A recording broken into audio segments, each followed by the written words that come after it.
Good evening and welcome to our Campaign 2014 coverage. I'm Lindsay Pena. And I'm Ken Malloy. Thanks so much for joining us. We do have live team coverage tonight of local and state races. We do have teams spread out across the valley all the way down to Bakersfield. Results are still coming in at this hour. And one of the races that we're watching rather closely tonight is the race for state controller. Fresno Mayor Ashley Swearingen is making a bid for that position. She is running against Betty Yee. Here are the latest numbers with 36% of the precincts reporting. As you can see, Mayor Ashley Swearingen is trailing Betty Yee with 52 to 48% of the vote. Those numbers will continue to fluctuate as more precincts continue to report in. Meanwhile, CBS 47's Angela Greenwood has been with the Swearingen camp all night long. She joins us live now in North Fresno with an update. Angela. Yeah, well, Ken, the suspense and the excitement is still going very strong here at Mayor Swearingen's watch party. Take a look at this crowd behind me, a large crowd of friends, family, and colleagues of Mayor Swearingen, all here to support her in her race for state controller. Also, all keeping a very close eye on that race, which has been a very back and forth race all night long, very neck and neck, as you mentioned. Mayor Swearingen only trailing behind by about 3 points from her opponent, Betty Yee, at this point. Now, Swearingen is in really great spirits tonight. She's laughing and mingling with her family and friends. She tells us she's very happy with the campaign she launched, especially because she got into the race a little later than usual. She didn't really enter the state controller race until March, so that really gave her only 8 months to campaign and to get her name out there. She tells us it has been a fun campaign, but it's also been quite difficult juggling being the mayor of Fresno and running for a state office. Well, it's been just a real challenge over the last 8 months to maintain my responsibilities at City Hall and put out as good a campaign as I could possibly do and still maintain. You know, I've got a husband and kids, and I'm just really pleased that I've got such great people that I work with at City Hall and also on the campaign team that we've been able to get through this. We put a great effort out on the field. My husband and my kids still like me, so I consider that to be a big success here on election night. And at this point, it's in the voters' hands, and I'm anxious for the outcome. Swearingen, of course, facing off against Democratic opponent, again, Betty Yee, a pretty well-known politician across the state. And that was one of what some political analysts said might actually hurt Swearingen in this race, is not having the same amount of state recognition. But again, this race is still neck and neck, Yee only winning by a narrow edge. Meanwhile, the party, as you see, and the celebration here at Mayor Swearingen's watch party continues. All of her supporters having crossing their fingers that she will take home a win tonight. We are live in Fresno. Angela Greenwood, CBS 47 Eyewitness News. Angela, thank you for that. We'll continue to monitor the numbers in that race. Meanwhile, our campaign coverage continues. There has been a shift. Meanwhile, in the power base in Washington, D.C., the Republicans have taken control of the U.S. Senate and have increased their control in the House as well. That means the GOP will control the U.S. Senate for the first time since 2006. Moving on tonight, here in California, we have the numbers for the governor's race. Governor Jerry Brown right now with 36% of the precincts reporting, leading challenger Neil Kashkari. Brown with 58% of the vote, Kashkari with 42%. In his concession speech earlier this evening, Kashkari challenged Governor Brown to be bold in his last term in office. And that is, Governor, in your last 4 years, please be bold. You have the power, with the majorities in the Assembly and in the Senate, to make bold changes to our state, to push the special interests aside, to fight for the kids of California, to fight for the working families of California, to help reduce our poverty. Kashkari went on to say he will still work hard to move the state and the Republican Party forward. Also being decided tonight, a hotly contested judges race in Fresno County. It is between Lisa Gamoyan and Rachel Hill. Here are the latest numbers. As you can see, Lisa Gamoyan leading slightly with 51% of the vote to Rachel Hill's 49% of the vote. This is now with 81% of the precincts reporting. The numbers are still coming in. This has been a very hotly contested race with accusations of negative campaigning actually coming from both sides. CBS 47's Connie Tran joins us live at the gathering for Lisa Gamoyan in downtown Fresno. Connie.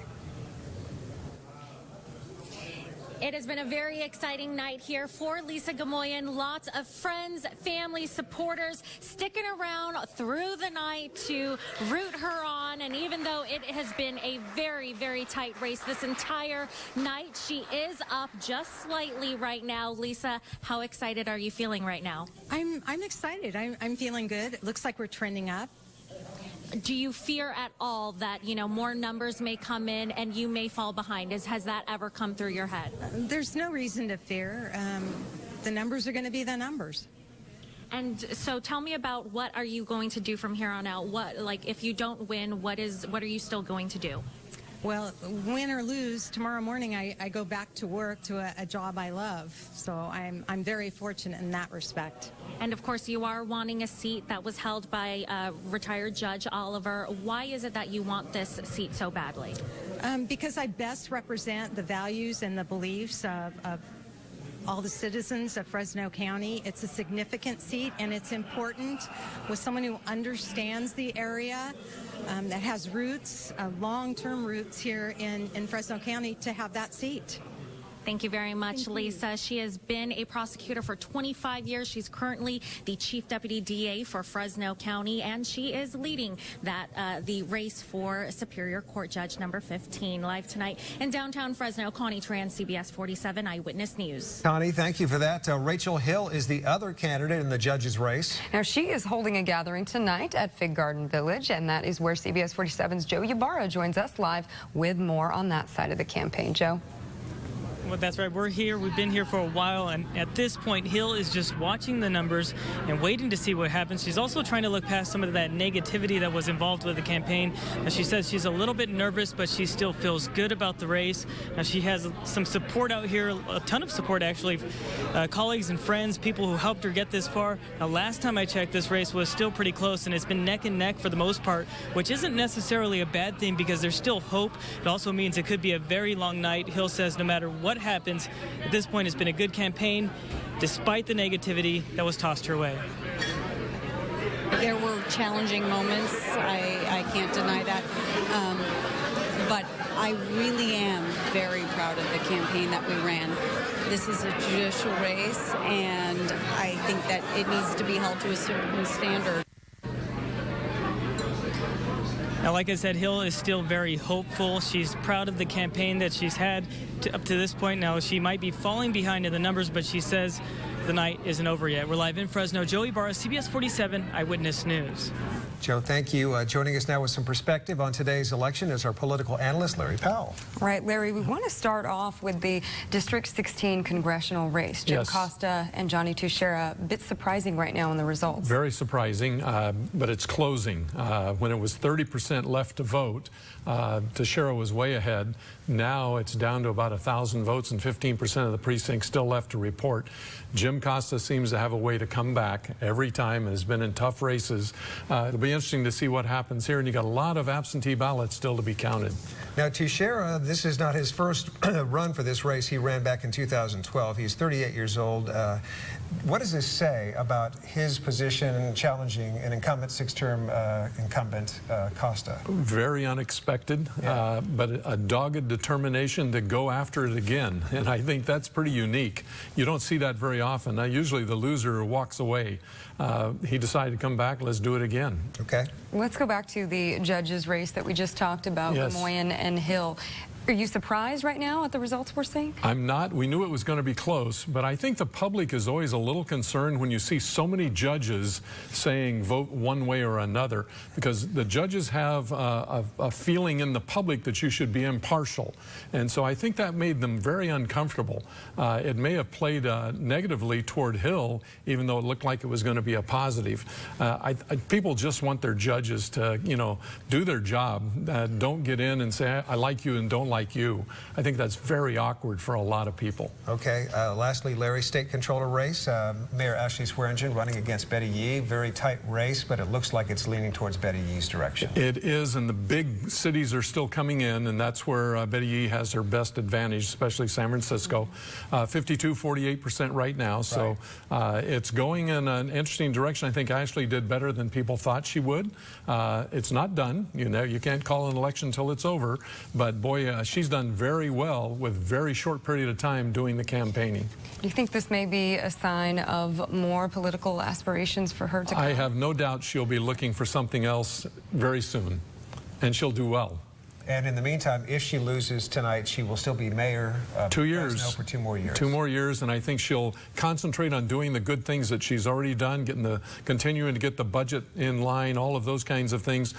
She's doing a good job, so she's an up-and-coming star. Okay, Larry Powell, don't go away. We're going to check in with you a little bit later in the course of the broadcast. Sounds good. Larry. All right, there were 6 propositions on that statewide ballot today. CBS 47's Jessica Porter is focusing on Proposition 1 and 48 tonight. She joins us live from the newsroom with the latest on the numbers. So many propositions on the ballot tonight, but it looks like here in the Valley, Proposition 1, that water bond, could have the largest impact. So with those votes coming in, it looks like California voters have approved Proposition 1, the water bond. It will use $7.5 billion for water storage projects, restoration of existing water infrastructure, and improve our water quality. Finding ways to store what little rain we get has been a big concern during the drought, a drought that has devastated Valley farmers. The last major projects were built in California when the population was 15 million. We're now at 38 million. You cannot continue to grow and not increase your water infrastructure. Santoyo says that the water bond has passed. Proposals can start coming in to fund water projects immediately. Well, also on the ballot tonight is Proposition 48. It would have created a huge changes in the Valley regarding Indian gaming casinos, and it looks like voters have decided not to pass Proposition 48, Proposition 48, giving it a thumbs down. The North Fork Mono Indian tribe wants to build a $250 million casino in Madera County on land that is not on their reservation. Neighboring tribes have opposed the proposition. The tribe says the casino would have created 4,000 jobs. We're losing money daily by not having our project, and we've got so many jobs that's going to be offered besides the county and the money that's going into it. And Madera County is our home, as well as everybody else that lives in Madera County, so it is really something that we want to see. And Fink says even though the Proposition 48 didn't pass, they are not stopping. They have already received the required state and local approvals. So if the state or county governments try to stop the casino from being built based on Prop 48, the tribe could file a lawsuit. Reporting live in the newsroom, Jessica Porter, CBS 47 Eyewitness News. Jessica, thank you for that. Fresno residents are also voting on Measure Z today. Now, that measure would continue the 1/10 of a cent tax that went into effect 10 years ago to help Fresno's Chaffee Zoo. The measure does need a 2/3 majority to pass, and here is a look at the numbers, with 88% of the precincts reporting the yes votes, winning handily 71% right now to no at 29%. And we do want to remind you that we have election results running at the bottom of your screen. And you can keep up with election results after the newscast. Just go to our website, yourcentralvalley.com, and then click on the banner marked election coverage. We will have numbers and results continuing to update online for all the key races tonight. Still to come tonight, we'll have another look at a hotly contested race between David Valadeo and Amanda Renteria. We'll also have live reports from their gatherings, but first we have more results for the state proposition.